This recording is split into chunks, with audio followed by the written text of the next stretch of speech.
What's up, everyone? I just got out of theater today from seeing the movie Trap. Super creative title, I know. And Trap was a movie that we saw the trailer for a while ago. And when the trailer came out, there were a lot of people talking about it because it's an M. Night Shyamalan film.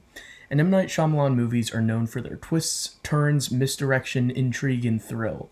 And I do like a lot of M. Night Shyamalan's movies.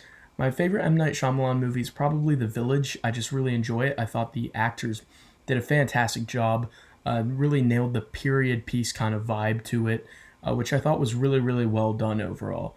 The script was pretty cool to that too. It's one of those movies that you won't forget watching it the first time, even if you did figure out what was going on, which was quite interesting indeed. So The Village was really good, but lately M. Night Shyamalan's had a lot of misses, whether that be the new movie with the dark elves in the forests. I think it was called The Watchers or something like that. That just came out and no one really liked it. And then Old, which was terrible, absolutely terrible. So contrived and stupid and weird. So M. Night Shyamalan's had a lot of misses in recent times and less classics like back in the day with some of his older movies like Signs, The Village, that kind of era of M. Night Shyamalan. But regardless, I still think M. Night Shyamalan's really, really good. I think he's fantastic and makes really interesting movies with a lot of intrigue. So, I thought that his newest movie, Trap, was a return to form. I've seen some criticisms for the film online, and I'd like to address those criticisms and offer a response to why I didn't think it troubled me so much with the movie. But before we get into that, I know that I usually make Star Wars videos, right? And that's what I'm primarily known for, is making Star Wars Expanded Universe-centered videos. But I've always wanted to get more into movie-related discussion. I've done a couple movie ranking videos like Mission Impossible, Rocky, but I made several movie ranking videos as well because I really enjoy talking about movies. And there's some movies that I'd like to talk about that I've seen this year, so I'm going to be making some videos about them.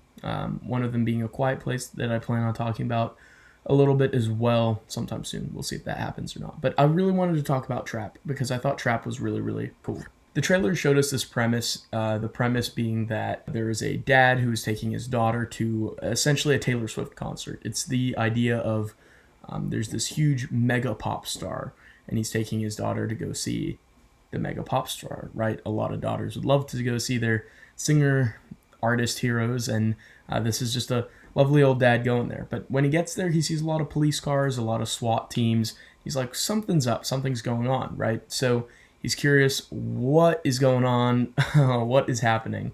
So he asks one of the employees in the trailer, and the employee says there's this guy called the Butcher who's known for chopping people into pieces, and he is on the loose, but they got word that he's going to be there, and so they've set a trap for him. Ooh, so interesting. Instant intrigue. It just instantly becomes interesting to consider this notion, this plot line, and it made me really interested to go see it. The trailer was very captivating in that regard. So I saw the movie, and I'd seen it had gotten mixed reviews before going in, so my expectations were a little bit tempered, but at the same time I was still expecting to like it because I really liked the idea of the premise. Serial killer takes his daughter because in the trailer it's revealed that the dad is this serial killer, the Butcher. Great name. And so the whole concert is a trap for him, right? Interesting idea for a premise of a movie. I thought it was great. I thought it was terrific. Based on the trailer. So I saw the movie and I really, really liked it. I was very impressed by it. It was probably the best movie I've seen this year so far. Dune 2 came out, so it's right up there with Dune 2. But I definitely liked it more than Twisters, A Quiet Place Part 1, Fly Me to the Moon, a lot of those movies that I've seen so far this year. It was up there. It was up there. I thought Trap was really well done. There's some things that I thought Trap did exceptionally well. First of all, the story was pretty well written. There was a spot where I thought it could have been a little tightened up, but in regards to that, I can easily overlook it because overall it was just exceptional. I thought it was an interesting premise, and they delivered through on it with some very interesting stuff. The dialogue was really well written as well, specifically a conversation that the butcher has with his wife in the latter portion of the movie is just really, really well acted. And the lines that were written for them to deliver are really well written as well. Another thing that was done extremely well is the persona of the serial killer. Movies all try to make their serial killer kind of unhinged, right? Some to varying degrees of success. Some serial killers in movies or shows seem kind of corny, kind of cringy, like, these lines are giving her, like, they're forcing him to be this way, and it's just kind of weird. But Trapp did a really, really good job of making him seem real, compelling, and natural, I felt, as a character. And that's mostly due to the actor's performance. He did a absolutely incredible job, I felt. It was a great role, and it was sold by him. The character could have seemed cringy of Cooper the Butcher, but due to the performance, it really skyrocketed the character, because he sells scenes where he's joyous and he's having fun, he's comedic, he's being sweet and tender as a loving father with his daughter, but he also sells this underlying tone of malice, of worry, and then at times he can be outright maniacal, lost his mind, obsessive. He does a great job in conveying via his facial emotions and his delivery and his cadence all of these different interesting and intricate and nuanced details of his character performance. I thought he was by far the standout of the entire movie. He was simply put the best part of the movie Trap. Additionally, I'd like to throw some spotlight to the actress who played his daughter. The entire theme of the movie and backdrop of the movie is sold because of the performance given by his daughter. And anytime she's on screen, she really does a great job in selling this idea of a fangirl who's so excited to see her favorite singer. I think the whole movie falls apart if that had been done poorly. And it could have been done in a kind of cringy fashion too, I believe. Because if it seemed kind of cringy in any kind of way, like they're forcing her to fangirl over the singer and artificially make her seem really, really great, then it would have fallen apart, because the whole backdrop is that they're at a concert. And the little girl, the actress who plays his 12, 13-year-old daughter, does an incredible job. It can't be overstated how good she is. She sells genuine enthusiasm and excitement so well. Like, you would swear that this is a real-life singer named Lady Raven, and that this is a real-life fangirl who cannot believe she is meeting her idol, who is absolutely overjoyed to be there in the presence of this amazing singer. As for the performances at the concert itself, a lot of shade was thrown to M. Night Shyamalan for how obsessively it became a concert for his daughter, with a lot of her performances being shown. They do several songs, and she's on stage for quite a few sequences. But I thought it was great, because I feel like for this kind of movie, you have to set the scene in a very important way. You were at a concert. And I didn't think they overdid the amount of musical numbers that she performed. I thought that they did just enough so that they set the environment and set the stage perfectly. They really set the whole aura of the movie. It really establishes the tone incredibly well. You feel like you're at a concert. You feel like you're experiencing it. You feel like you're there as an audience member. And so I think it really excelled, and it did the perfect amount. Not too much, but not too little. And it was essential that they struck a good balance. I don't really understand the criticism that's being thrown in the direction of the amount of Lady Raven performances at her concert here. Plus, I was pretty excited to see a cameo from Russ. That was a little bit unexpected, and it was cool to see him pop up here. This idea of a trap also comes from a real-life FBI operation where they tricked some potential terrorists into getting captured by offering free Super Bowl tickets, which is absolutely insane that something like this actually happened.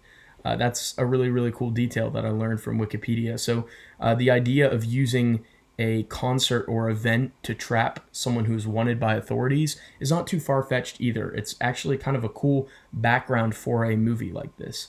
Lady Raven as a character, too, was really, really well done. She wasn't just this kind of artificial reason for being there as being this kind of, I guess she'd become sort of a MacGuffin in a way, and just a plot device just to get them there. But she's actually a kind of nuanced character. She's very brave. She's really cool in the story, and she's portrayed very well by M. Night Shyamalan's daughter. I thought she did an excellent job. The wife of Cooper, the butcher, as well. She was great. I thought her acting performance was absolutely incredible. A wife who is disappointed in learning that her husband is a monster, basically. And she conveys that really, really well. One thing that I hate about thriller and horror movies is when characters make stupid decisions. I can't stand when a character is an idiot in any situation in a thriller or horror movie. It grinds my gears, makes me start yelling at the screen in frustration and anguish when characters are just stupid, so dumb. And that's a trope of the thriller horror kind of genre. But that is not the case here. Each of the characters are pretty smart and do the right thing given their situation. The wife acts incredibly well in her moments of peril. The FBI specialist who comes in, she does a great job too. I'm talking in universe here. The characters make good moves given the situations and predicaments they find themselves in. The characters are smart. They're not dumb. They don't do really stupid things, in my opinion. All of it felt pretty natural. All of it felt like we're dealing with intelligent people here. Intelligent people in gripping situations, that is, but still, it was very interesting. One of my favorite parts of the movie was watching the butcher as he kind of tested the authorities and tested their limits to see if he could get out of his little trap. And so I think it was really well done. The ending scene as well is great. He just starts laughing. It's wonderful. It goes full maniacal mode, full Joker mode, and it's great. I was all there for it. That's one spot of detail where I'd point to how good the acting performance was in Trap, because how cringy can it be for the villain to laugh at the end of a movie? If it's done poorly, it can be one of the most laughably bad things ever. But instead, it was really quite cool and quite captivating, I felt, because of the way that the actor sells it. He sold it incredibly well. And I thought that was a virtue and a testament to how good he was as an actor in being this character. He really felt like he understood the mind of the character he was portraying. And that's by far the best part of Trap. Followed by the intrigue of the kind of absurdity of the plot, which really pulls you in as well. And as the story unfolded, I didn't find myself getting bored or getting tired of watching it either. I was interested in seeing what happened next. I was theorizing about what would happen next, as you're supposed to do when you're watching a movie, but at the same time I was engrossed enough to be surprised at times as the movie unfolded as well, and always interested and intrigued to see where it was going. I felt that this was a return to form for M. Night Shyamalan, who's had some duds in his roster as of the past half a decade or so. I felt this was a return to form for some of his older movies, and it was back to being one of his better movies that he's produced, which was really, really great to see. And finally, I'd like to throw a little bit of praise to the post-credit scene, which was absolutely hilarious, had me laughing. So if you haven't seen it yet, be sure to stay for that, because that was really, really fun as well. So that's my quick thoughts and reactions for coming out of the theater for the movie Trap. I thought it was a return to form for Shyamalan, and it was really, really, really well done overall. So let me know in the comments, what did you think of Trap if you saw it? Will there be a sequel? I don't know. It would be cool to see. I'd be interested in seeing it. Don't know where they could go with it, but I'm interested in it if there was to be more from this universe. The acting was phenomenally done. The cinematography was really well done as well, but I didn't really touch on that because you come to expect that from Shyamalan. You come to expect really, really well done shots. And the shots all set the tone of each scene that they're taking place in. The lighting in the shots are really, really well done, but that's par for the course with Shyamalan. And other than the acting and the script being pretty decent, I thought, all around, they turned in a really admirable performance. So that's my overall thoughts on Trap. See you guys later.